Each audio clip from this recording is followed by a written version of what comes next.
They are also employees at places of public accommodation, whether we consider the place of public accommodation your school or we consider it the police department, the outcome is the same, to harass you. So if they are enforcing, if a school resource officer or security guard is enforcing the disciplinary rules in your school in a way that discriminates against students on the basis of race or gender or any other basis, you can bring a complaint with our office against kids in your school because a complaint was filed.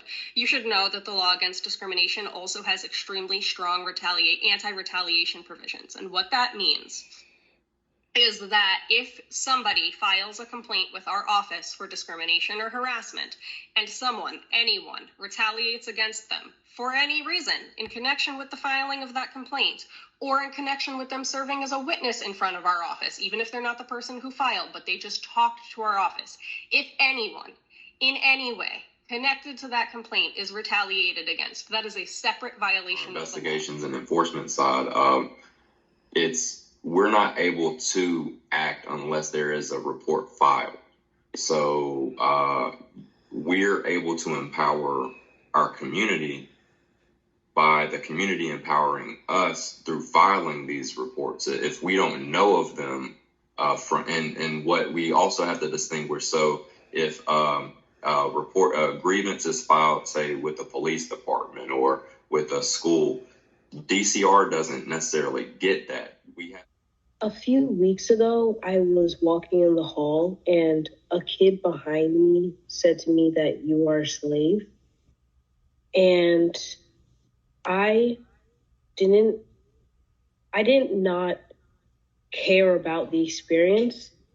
I just felt like if you're ignorant enough to say that and you don't have enough information to know that that's not okay to say, then I don't have to take any action in that, because it's not like you knew that was not that you knew that was the wrong thing to say.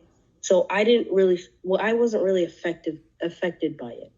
So I went home and I told my parents, and they emailed the school, and I talked to the guidance counselor, and she just said that if you have like any other bad experiences that you should tell me.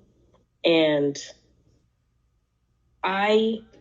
there hasn't been any really bad experiences other than that, but yeah, that's my experience. Resolution, like I said before,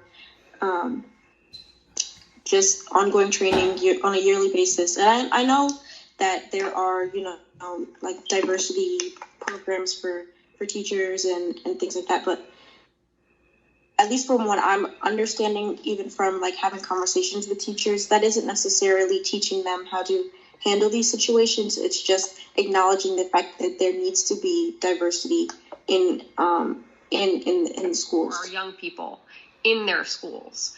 And so when your principal is not following the rules and you have a document that has the seal of the state of New Jersey on it and the seal of our office on it that you can wave in front of the Board of Education to say the principal did X, Y, and Z, they didn't address it the way DCR said that they should address it.